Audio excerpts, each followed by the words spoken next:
Hi, Derek. How are you, Catherine? Hare I'm good. Krishna. How are Om you? Shanti. Om How's Shanti. your life? Good, good. How It's was your it's Christmas season? excellent. It was nice. I mean, very low key. Just That's the me best and kind. Benji and my dad. I guess our format so far is we pick a verse or two, we talk Mm-hmm. about it for 15, 20 minutes, Mm-hmm. and then give some discussion, revelations that we think about, and, Yeah. put in an hour of Bhagavad Gita discussion. So Yeah. I went Nice. first last time.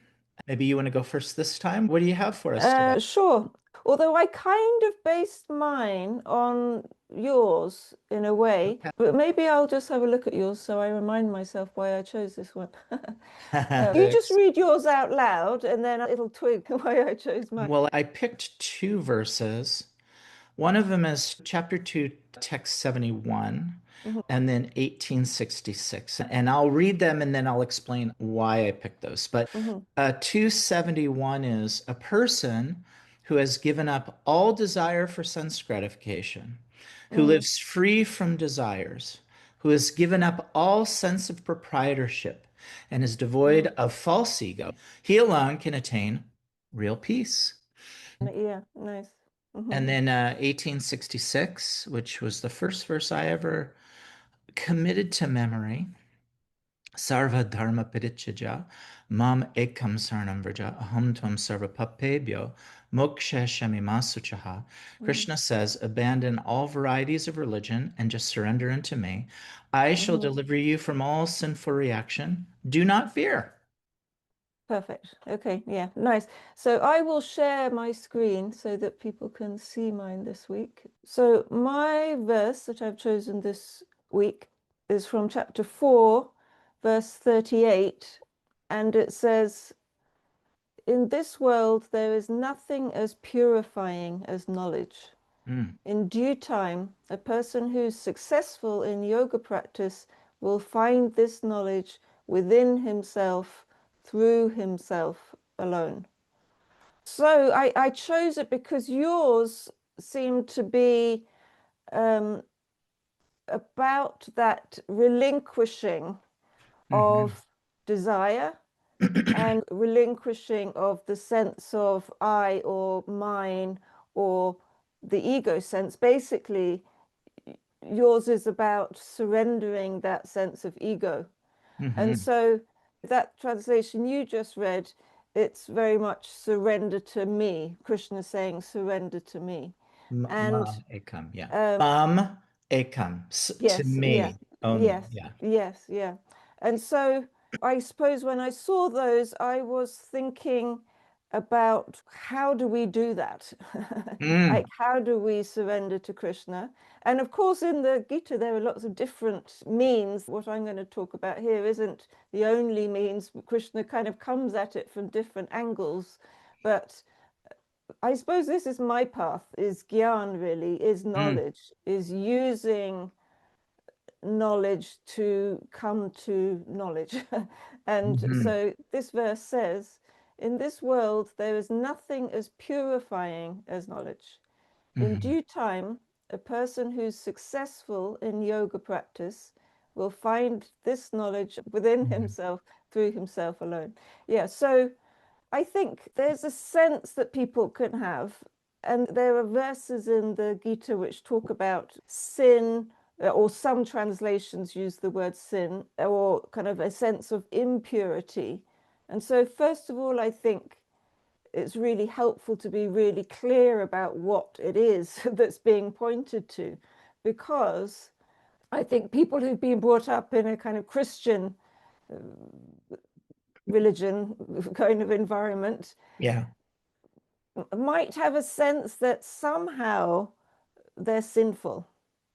Or, it's kind of this built-in sense of somehow they're not pure. Sometimes, there's this idea of some people thinking they're being born sinful. Yeah. And I think it's really important. I like to really emphasize when I'm talking about this with people that this isn't that kind of sin. You haven't done anything wrong.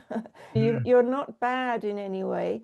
In mhm, fact, what this purification is purifying out all of that sense of wrong, purifying out all of the sense that something is lacking, something is missing, that I'm not whole, I'm not complete, I'm not the greatest. So that it's purifying out the mistaken identity rather than actually purifying something that is you. So it's purifying out what isn't you. That you are the same as Krishna. You're pure, you're complete, you're whole, you're peaceful, you're free. And so the purification is the removal of those things which make you believe that you're not that you're small and that you're impure and that you're caught, trapped, bound, suffering, all of those things. So then, you know, how do we get rid of that sense of I'm just this little thing? And what we're doing right here, like in this conversation, is using knowledge as a means of purification. That's exactly what we do when we're talking about this, or for anyone who's listening to it and kind of thinking about it. It's using the living gyan, the truth of your own reality, the knowledge of your own reality, to shed light on that which isn't really what you are, and to purify that out. I don't know if you saw a couple of YouTube videos ago. My life is in terms of YouTube videos these weeks. And they're very good too. I showed this analogy of the process of self-inquiry and how it can be like, in the traditional Indian analogy, is that you have milk and it becomes curd and you continually churn it until it becomes butter, and then that is heated until the ghee separates, and then once you've got your ghee, you put it in a ghee lamp and you light it and it becomes just pure light. So the milk, that light was already present, nothing has been added in that mixture. It's only the kind of sifting and removing anything that isn't that pure light, just removing the ignorance. So that's kind of how I think about this purifying process that happens through this kind of self-inquiry and this study of the Gita. It's kind of removing the stuckness of tamas and the irritation and frustration of rajas, and leaving that which is just peaceful, just fine by itself, just completely, you know, self-luminous, really. So it's a kind of subtraction, not an addition. And it's a theme I really like in these scriptures, is that we're not acquiring knowledge through what we're doing. I mean, it's great, it's lovely to know the verses and all of that. And it's helpful in the sense that then we can apply it in our own minds without having to always look at the book. It's fresh and it comes to mind. So it's great, it's helpful. But we're not learning it for the sake of knowing something, but only for the sake of removing all of that stuff that isn't helpful in our own minds, really. All of the mistaken sense of limitation. And so then, going back to the verse, in this world, there's nothing as purifying as knowledge in due time. So it adds that in, which I think is helpful. Otherwise, people might think, like, how come, you know, this seems to be taking a while? And like the self, the pure awareness is free of time. It's beyond time. Krishna is beyond time. But ignorance is kind of fixed in time. It kind of is a product of the belief in time in a way. Like it's a cumulative sanskars and fixity of habit. So you need the time to unwind that. So then continuing with the verse. So here, I haven't really gone into the Sanskrit so much this time, but so Gyane, let me read the whole verse first. Nahi gyanena sadrisham pavitram eha vidyate. So samsiddha, here it says one who is fully accomplished or mature in this knowledge of yoga. And siddha is kind of perfection. And I love the Sanskrit word sam, and we have nothing that comes close to really what it's pointing to. But it's completeness, wholeness, sameness, evenness. So completely one with, really, it's saying, with yoga, with the state of yoga, which is the state of oneness. It's when duality is nowhere to be seen. It's seen for what it is, non-existent. So Hmm. one who's successful in their yoga practice is in that state of being one with the whole, with themselves, with that which is. It's interesting, and I'm interested in your opinion on this, because this translation, which is Nicholas Sutton, says, will find this knowledge within himself through himself alone. The Sanskrit is Atmani, which for me, Atmani is the self. Atma is the self. And so I would tend to translate it as will find this knowledge within the self, through the self. However, Hmm. either way, it kind of works, because Hmm. if we're thinking of it as, well, you need the books and you need the teacher and all of that. And sure, yeah, it's really helpful. In fact, I think the verse before this one, or a couple before, it says, you surrender, you serve, and you'll be given the knowledge by someone who knows, something like that. So yes, you need the conduit, but you have to apply it to your own body and mind. You have to actually know it for yourself. It's like you can't learn to swim by just reading about it. You have to jump in the pool. And for this, you have to actually practice with your own system. And you're not going to know it through someone else. You're only ever going to recognize it in yourself as yourself. Hmm. So even on that individual level, it works. But I'd Hmm. say really it also ultimately means that it's only ever the self that knows the self. It's not the mind that knows the self. It's not an Hmm. individual who knows the self. It's only ever that which is self-effulgent, which recognizes itself when that which appeared to be covering it, the ignorance that appeared to be covering it, is dissolved in the light of the sun. Yeah, very nicely said. I'm cheating a little bit. I'm looking at Winthrop Sargent's Oh Bhagavad yeah, Gita, yeah. your Mm, verse. And mm, that word atmani, the mm, ni part is so in Sanskrit, without getting mm, into too much into it, all nouns can fit into one of 8 different kind of classes. mm, And locative class would be that it comes from something or mm, is in something. mm. So, like if I said Catherine is from the UK, I would, instead of saying from the UK, I would say UK from and mush it together. Right. So the Okay. ni means the Hmm. atma.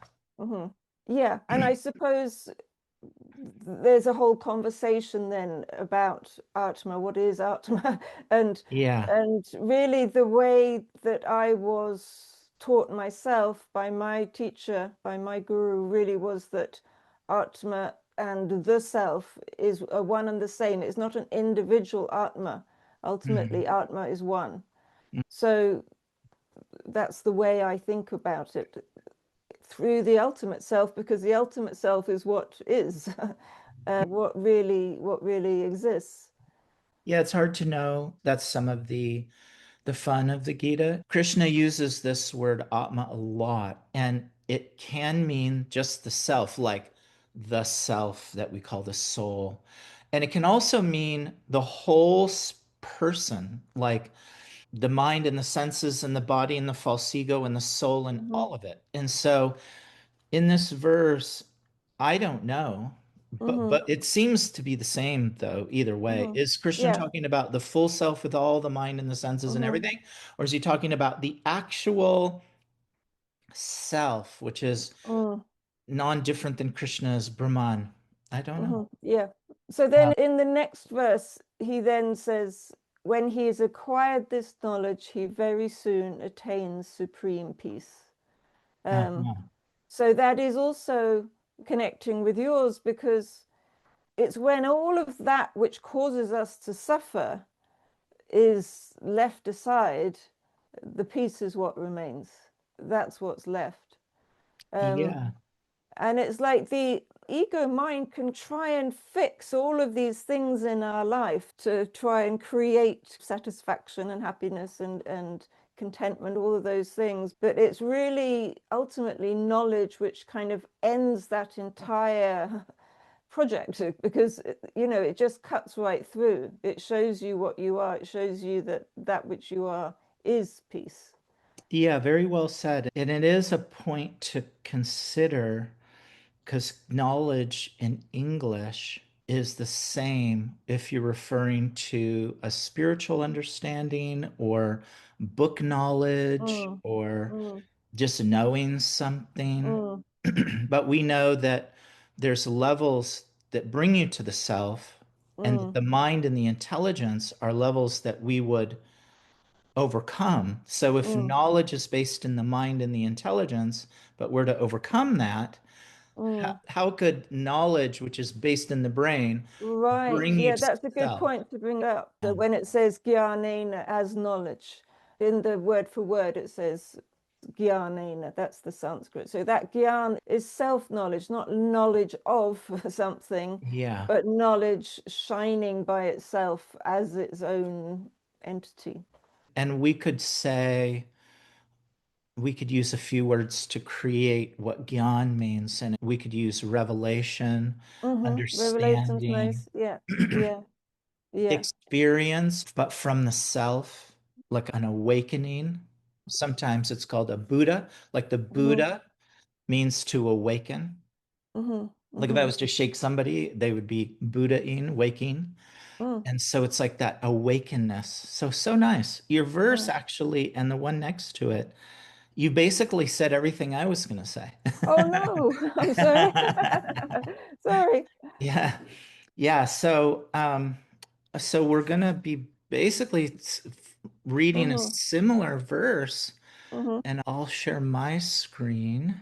So what I was going to say is I was going to hmm talk about moksha and mukti, or liberation. mm So I'm going to stop sharing. So when what you were saying mm is that through knowledge, and which we've already classified as not just being knowing things, mm but mm having some revelation, one can become disentangled from the senses and the mind and the things that drag us into this mm world, and we lose our own sense of self, and we become this thing and mm that thing, and we freak out, and now we don't even know what we are.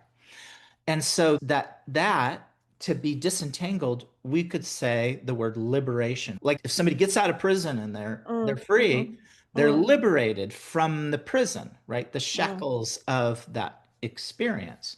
And so to become liberated from the ignorance, which jnana would give us that freedom, mm is called muk or much, which means to liberate.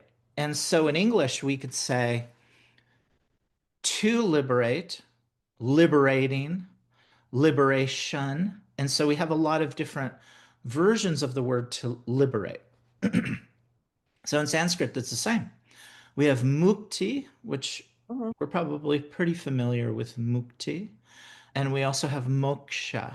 So mm moksha would be one who is liberated, who has attained that state of liberation. And mukti would be one who's liberating, like coming out of it.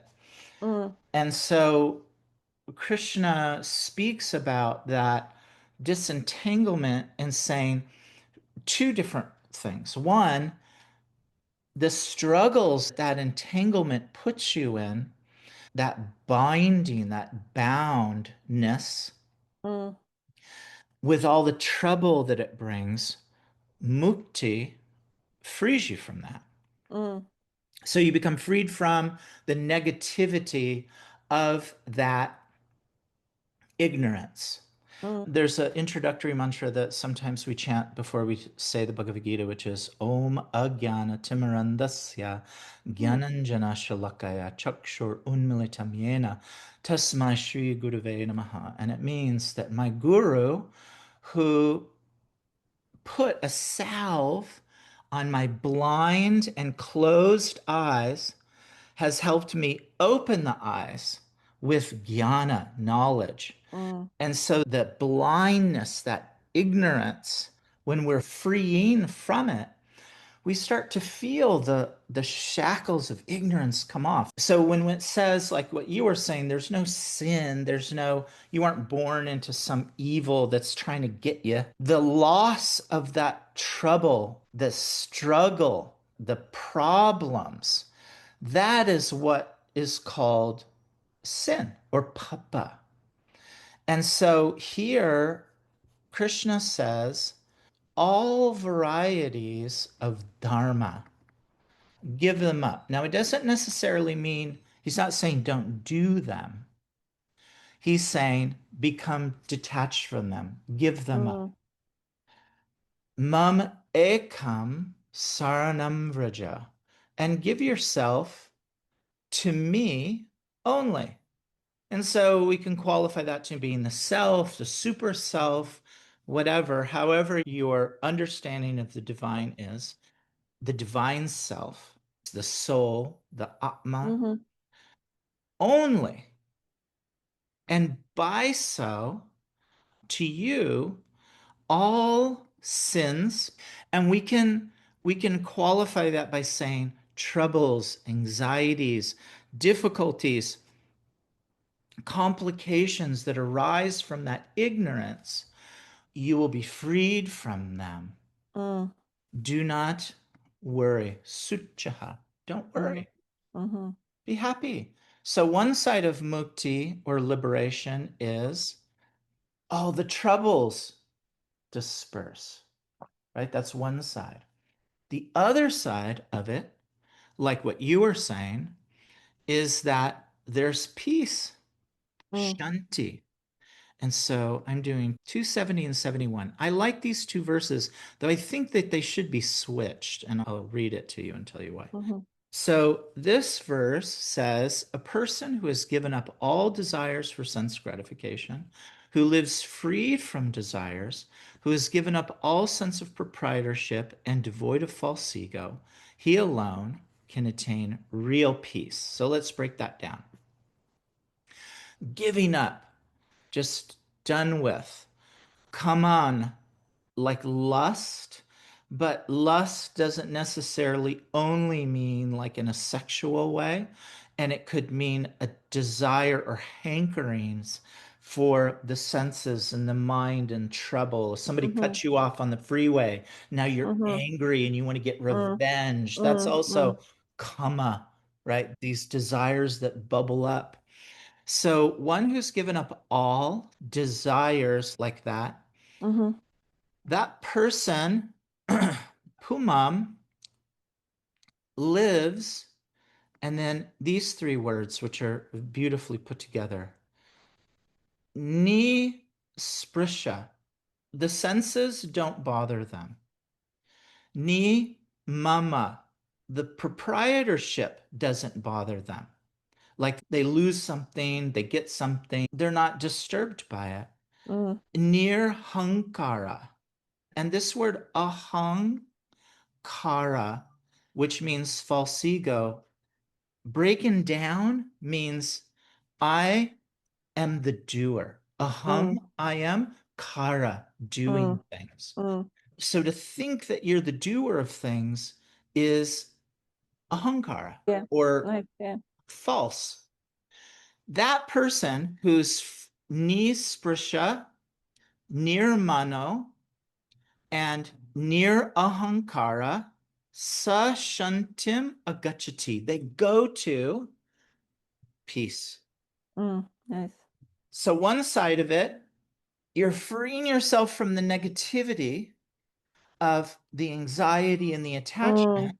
And the other side of liberation, moksha or mukti, is that you attain peace. You're Mm-hmm. happy. You Mm-hmm. find joy in your life. You find happiness, peace, and Mm. joy. And then Mm. the verse before it, if I could reorder the Gita, I'd put this one after that.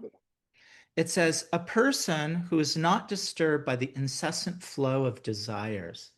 So, like a river that's just flowing into the Mm. ocean, that enters like rivers into the ocean, which is ever being filled, but always still, can alone achieve peace, and not the man who strives to satisfy such desires. And so that Mm.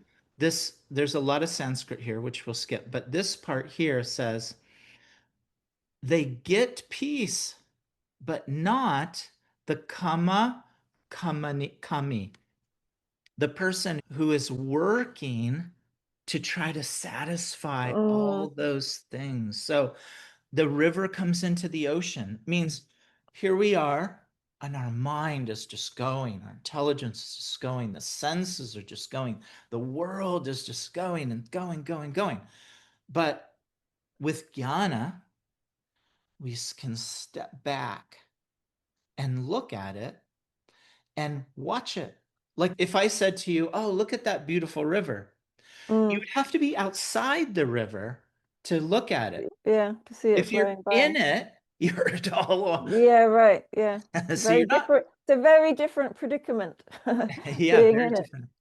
So yeah, if you're in the river, you can't witness the beauty of it. You have to be Yeah. outside of it, right? So both verses, just to recap, one, Krishna is saying, Mokshaya Shyami, become freed from all these troubles of the mind and the senses through jnana, or revelation from Atmani, the self.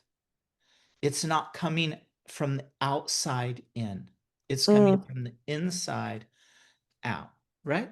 And by doing so, one can really experience peace. And the next part of it is once one attains peace, they come to a stage called prasada.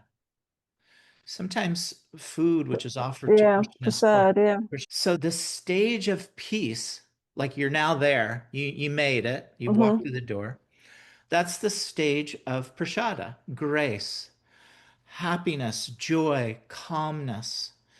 The word peace is hard. Like we're trying to translate everything into English. Yeah, yeah. Peace, you may think like a hippie playing a guitar saying, peace, man. But it's a very different Yeah, understanding. It's yeah. serenity, clarity, Mm, mm. calmness, being situated. And from prashada, one becomes, as an adjective, prashana, which means they have grace, they have compassion, they offer clarity, they offer jnana, they have that peace to offer as a working adjective. So when we meet these great people and we say, oh, you're so peaceful. Well, yeah, they've attained a stage and now they're Mm-hmm. offering it back to us. Mm-hmm. How Mm-hmm. cool is that? And Yeah. and so from what? From revelation coming from the innermost self, Atmani. So nice. So Yeah, nice. So beautiful. Really beautiful. beautiful. What's your thoughts on all that? Krishna makes it so clear that the removal of desire, again, it's not that anything that we desire is wrong, but it's that it won't work. It's Yeah. like that hook of desire is like a kind of itch that won't go away. It's not going to be satisfied. Mm, So it's like freeing yourself. It doesn't mean you can't have any of those things. It means you get free from the sense that you're not okay, basically, period. That you're not absolutely fine as you are. And of course, yes, we use things in the world and do whatever we're doing. We have to earn money and all of that kind of thing. But it's like removing the sense of lack mhm, that creates the sense of desire. mm, The other thing I thought of as well, in the first line of the first verse you read, when it talks about Dharma, at the beginning of the Gita in chapter 1, Arjuna, he's so full of all the kind of thoughts and anxiety about all of this. And that's one of his big kind of anxieties, is about he's going to destroy the good Dharma of his family and it's all going to go to hell. And he's responsible not just, he feels, for his own well-being, but for mhm, kind of his whole extended family and generations coming after, because all of his actions, they have so much meaning and purpose, and he has to stay within these rules of what you do. And it's like Krishna is just cutting through the whole thing in your verse and saying, like, yeah. abandon it, just only come to me. And then from that place, the actions that need to be done are clear. It's not that you stop acting, as he tells Arjun, like many times in the Gita. You have to stand up. Arjun has to stand up and fight. So you have to act, but it's like you're acting from such a different place then, from a place of freedom, not from a place of, oh, these are the rules and what's going to happen if I go outside of them. So Yeah. great, really, really great verses. Yeah, it's a great verse. It's just a different paradigm.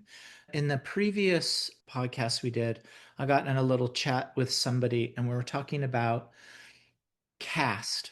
People get a complicated understanding of what Krishna's saying in the Gita. And I understand it. It's not that they're not intelligent or something, it's very subtle.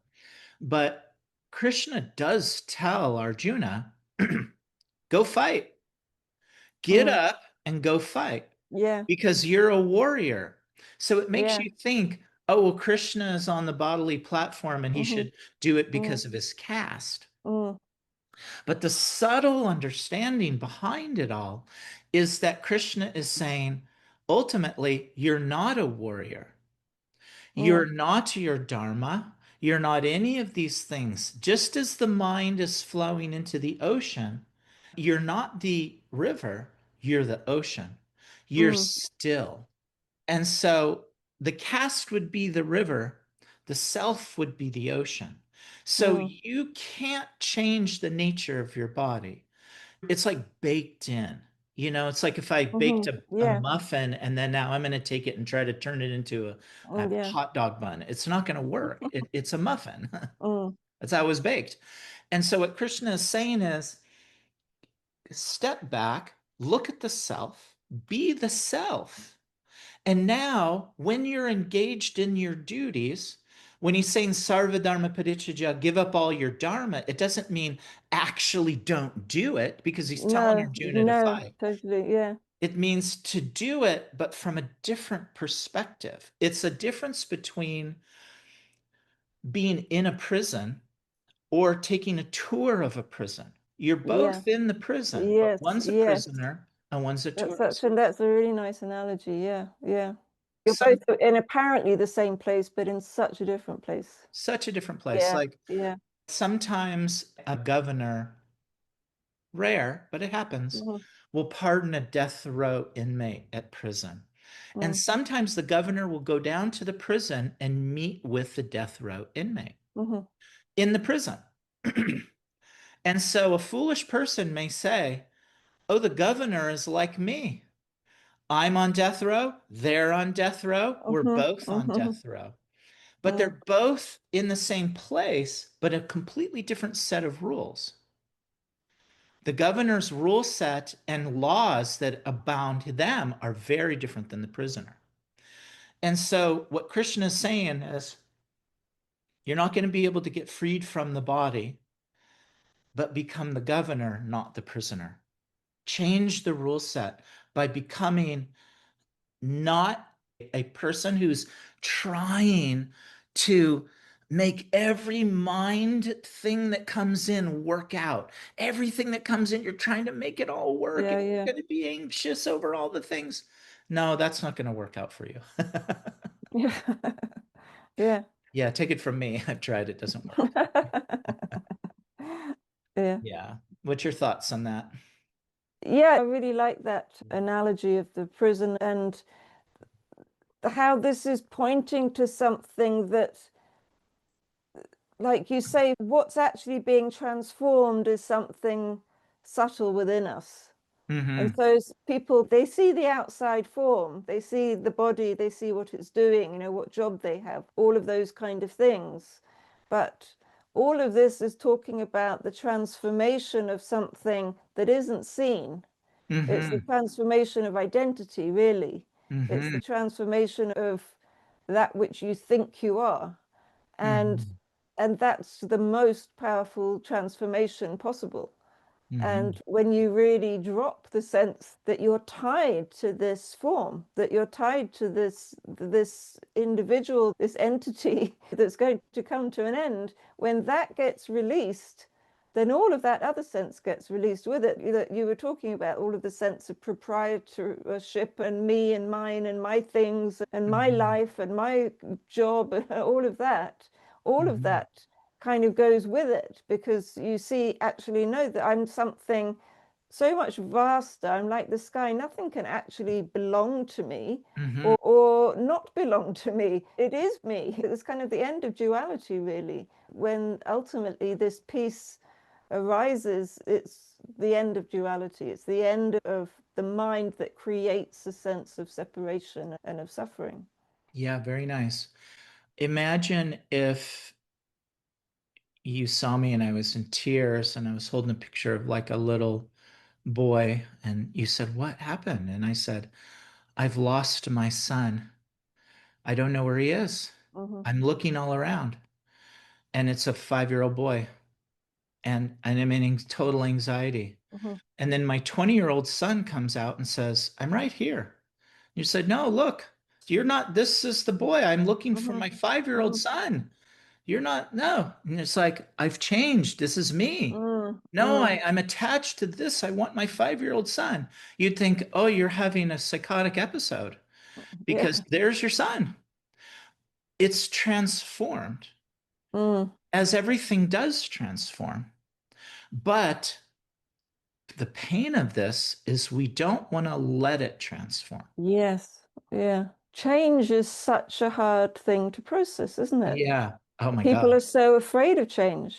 Yes. People can be fine. Say, for example, people can be fine all of their childhood. No one is in a partnership with someone, Yeah. and they're free and they're happy and they're not a problem and life is great sometimes. But the fact that they're not in a partnership with someone isn't an issue. And then suddenly, let's say they fall in love where they're with someone, and then the idea that that might change is Yeah. so horrendous. Yeah. It's so painful if it ends, you know, through death, um, Hmm. suddenly or not suddenly, or through somebody leaving you. The whole thing is so intensely traumatic to people because of this fixity that the Yeah. mind claims something. This is now my identity. And who am I if I'm not that? But we kind of attach to things that by their nature they're changing and then don't want them to change. Yeah.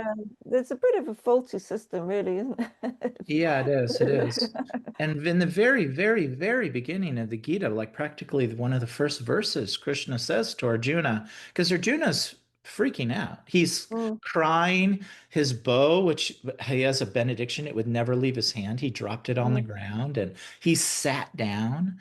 And it's all warriors around. And they're like, mm, what is going on with this guy? He's having a freak out. And Krishna says to him right away, one of the first things, Matra sparshas kunteya. It's just your senses. mhm, Ditosna sukadukada, like the mm, coming and going of the winter and the summer season. And happiness, sukha dukkha, happiness, distress. And one mm, should just simply tolerate it. And it seems like a basic thing to say. Like it's so basic, like that's a spiritual thing, mhm, but it actually is. mhm, Because we've given up attachment to things which we don't find value anymore. Like when I was a kid, if I had a toy and I broke it, I would cry and freak out. Now, as an adult, that same toy doesn't give me any value. But if somebody stole my car, I'd freak out. So it's mm, just I've moved those attachments to other things, but mm, the attachment itself, that is what's given me the trouble. mm. And so even though we may think we're grown up and we have such brilliant minds, the truth of the matter is we're still like the children Yeah, attached to our yeah, toys. yeah. And that's so that's when we were talking about the purification. Yeah, Then that kind of attachment, the attachment to something that is going to change, that's the kind of the knot, one of the knot that needs unraveling in the purification process. And yeah, it's like you say, it's a hard thing. And sometimes it's impossible really to even see where you are until some challenge comes. yes, And then you get to find out where you are. And Yeah. also then you get to expand too, to grow out of that and to get free of it, if you can use this knowledge at that time. Yeah, very nice. And your whole everything is called the unchanging being. Yeah, And yeah. so the self doesn't change. The self doesn't move. The self Mm, is forever. It's never born. It's always. And so all this change is difficult for the mm-hmm, self to contemplate. It's not natural for the self that everything is coming and going. mm, And so we want to grab hold and create an environment that never changes. We want that, but we're in the wrong place for that. yeah. It's complicated, yes. Yeah, it's interesting, isn't it, that really fundamentally what human beings want are the things that are our original nature. Yeah, Like, we want that unchangingness, we want peace, we want knowledge, we yeah, want to feel whole and complete, we want love. All of those things are all the nature of what we are. And I think that's why we want them, because we feel that sense of separation from it and yeah, then think, hey, I'm not with that which I desire. And but of course, then we're given the information, oh yeah, it's all out there in the world if you look for it. yeah, yeah, That was the red herring, if yeah. there was one. And of course, it's there right with the one who's looking out through the eyes into the world. Yeah, I saw this at a yoga festival. I saw this little statue of a fish, and it was sitting on a couch, and it had a cup of coffee, and it had on a little bathrobe, and it said, like, not happy. And because it's not in its correct place, Hmm, put hmm, it in the water. Now it's happy. mm. And Yeah. that's like the self. I think because of delusion and chasing the senses, I'm going to be happy here. And Krishna Mm. is so clearly saying, logically, with good argument, that you can't be happy with things that you're chasing that don't really exist. Yeah, yeah, yeah.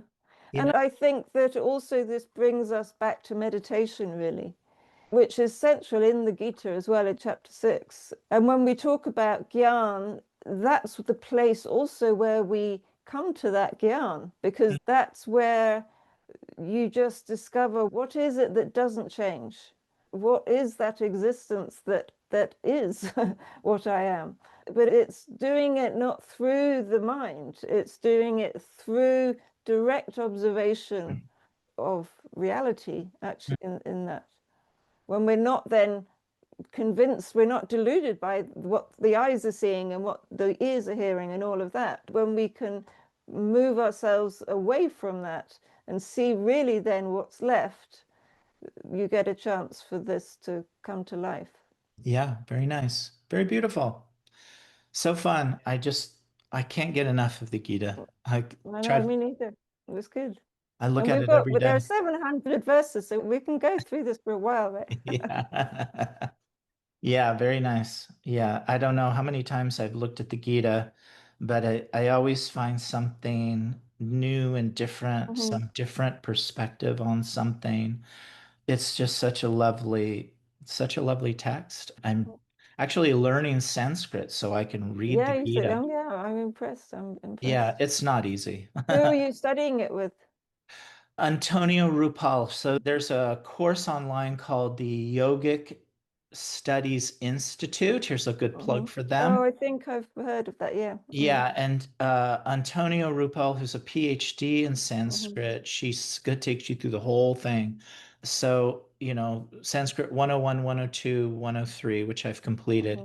Now we're doing 201, 202, 203, and then advanced studies. And so I Good. hope by the end of it, if I don't fail, that I can actually just read the Gita. I know it's quite a huge Hmm. endeavor, but I started studying Sanskrit when I was a teenager, and I had this very interesting Sanskrit teacher. His name was Kushakrata, and he Hmm. was a lifelong brahmachari. He was very funny and strange. And His whole life was based on translating, and he translated like 150 books, and he put them in a library. Now, back in those days, there was nothing digital, so he would print Mm-hmm. boxes, and then you could buy the books from him. He had a little Mm-hmm. Mm-hmm. library of all these Mm-hmm. books that he translated in Sanskrit, all Vedic teachings. And Mm-hmm. so when you would go to his little apartment, because he was a brahmachari, the whole entire apartment had no furniture, just stacks of books in boxes. And so uh, we would go there and take boxes and create like a little chair and sit and study Sanskrit that he hand wrote the book on learning Sanskrit. Mm. Amazing. Yeah. And then what happened was he went to Vrindavan, he got a throat cancer. And on his deathbed, I sat with him, and very eccentric guy. And he said, I want you to take my library, 125 books, and I want you to sell the books, do whatever you want with it, but you can't make one edit. You can't change one word, not nothing. And I told him I simply can't do that because I have his books and they were full of Mhm. errors. Right. And I couldn't reprint a book full of errors. He No. would do like one pass and print the book. Right. And I told him, I wish I could do that, but I can't. And so he gave it to somebody else and they never Mm-hmm. printed any of the books. And so I felt very, I wish I didn't do that. I wish I would have just taken them and then Yeah. I would have edited them anyways and just sold them. Yeah. Yeah. And so now with Sanskrit, one of the things I'm going to do is I'm going to republish some of his books under my name in behalf of him and then Mm-hmm. edit them. No. Oh, that's a good idea. Yeah, that's your way Yeah. around. Yeah, Yeah. that's the way around. Yeah. Yeah. So yeah, Good. so Sanskrit is a bucket list thing, and now that I'm in my Mm-hmm. late 50s, I'm gonna try to make it Mm-hmm. Perfect. happen. Okay, Okay. well, Yeah. are we Okay. good? All right. Yeah. Bye. Okay, friend, have a lovely, Yeah. lovely weekend. Haribol.